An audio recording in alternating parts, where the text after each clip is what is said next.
Welcome back, Captains, to another episode of Starfleet Academy Online. I'm your host and instructor, Hale Bohse, and in this episode, we're going to be talking about the Fleet Embassy.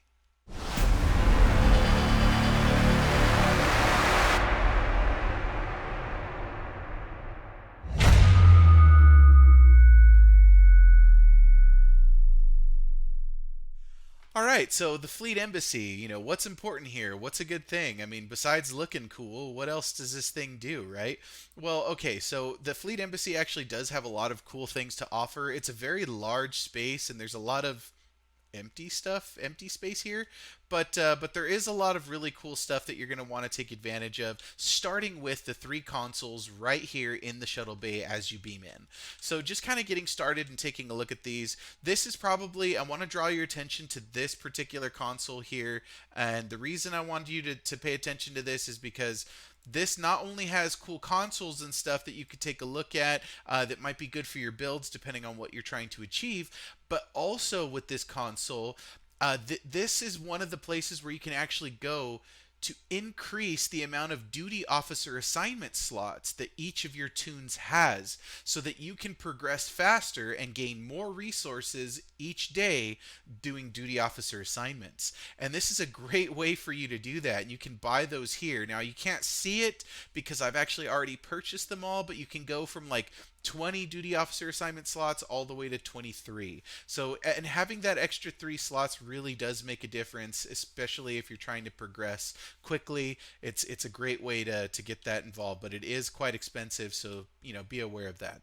Next thing you're going to want to take a note of is this console right over here. And this console, in a nutshell, is just consumables and commodities. And commodities are going to be important, especially when you're doing duty officer missions. And the reason they're so important is because duty officer missions are going to cost stuff. Or you're gonna have to use some of these things in order to initiate them, and so that's where you can pick them up. But there's tons of places like that you can get those commodities from. So this isn't the only one. Don't worry about it if you don't happen to be on the embassy.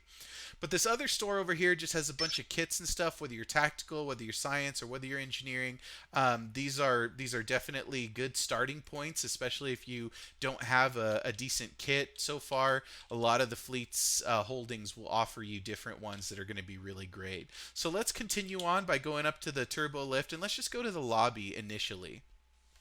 And the reason I want to bring you to the lobby is because if you notice right out here, if you go straight across, just because it's here, and I want to show you really quick, there is a transporter pad that could take you directly back to your ship rather than shuttling you back to the starbase.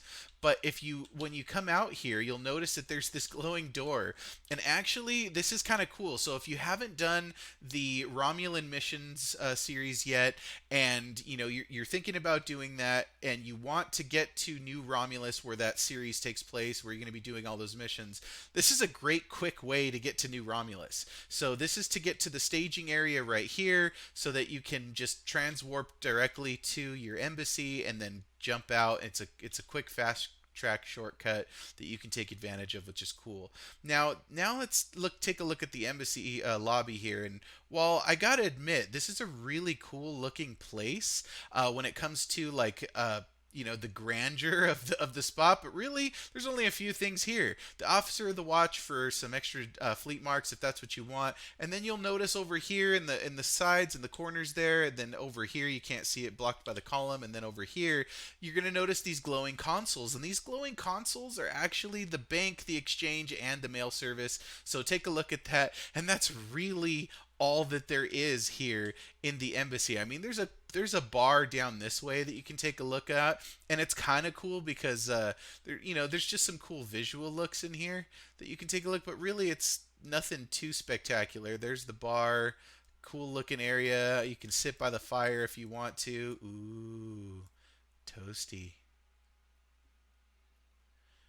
But other than that, really useless in terms of your gameplay. So let's move on and get you to some content that is going to be useful to your gameplay, and that's going to take us back to the turbo lift. So I'm going to go back out here, go straight to the turbo lift, and we're going to go upstairs to operations.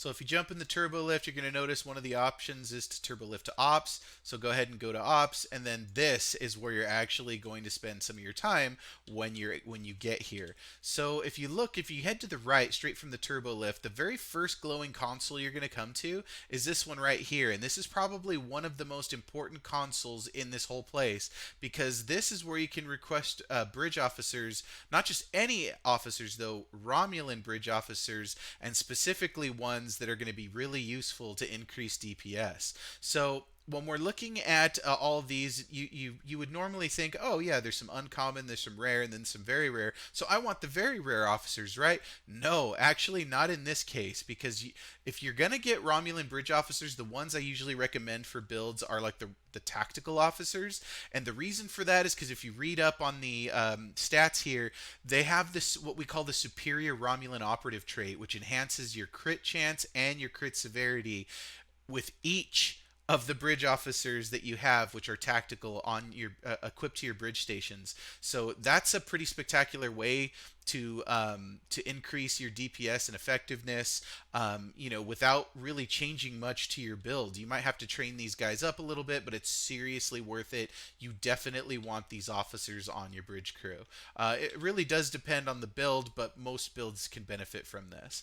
And then if you look over here to the very next one, this is a really cool one too, and that's because this is a place where you can actually farm some recruitment experience when it comes to commendation points doing duty officer missions.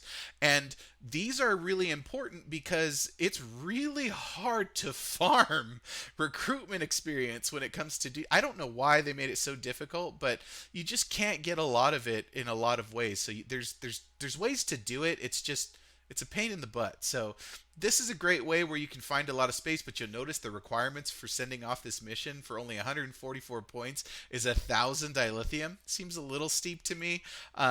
But whatever. This is another way where you can get, just like I said, get more of these recruitment points, and you'll notice with each of these missions you get them. So it's definitely worth your time if you have it. But then you'll also notice there's a second option on this console, and that's to requisition duty officers. And just as always, depending on your tier, uncommon, rare, and very rare duty officers are available. These ones tend to be pretty good Romulan duty officers for ground builds if that's something that you're looking to get into.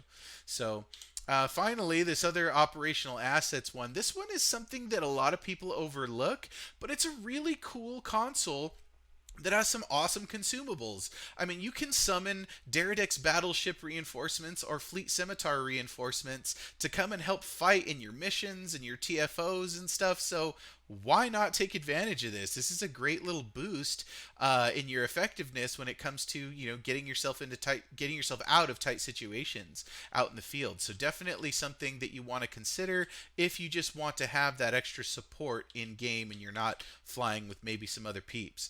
Next thing you want to take a look at is the tailor. Yes, it is just a simple tailor, of course, but the store does have some cool Senate robes in it that you can take advantage of. Otherwise, it's just the same tailor as any other place that you've gone to. You can change your outfit. And if you'll notice over here, there's some pretty cool looking stuff, but really there's nothing down there. It's just cool looking. So hopefully, maybe I missed something though, and maybe you thought about it. So if you can think of something that I didn't cover, please make sure you drop it in the section below. I'd love to hear what you have to say. I really thank you guys all for joining me today and watching through to this point of the episode. We appreciate your support. Consider giving us a like, and also consider staying tuned for more great Star Trek Online content. And as always, Captains, boldly go. Legends never die when the world is calling you. Can you hear them screaming out your name? Legends never die, they become a part of you.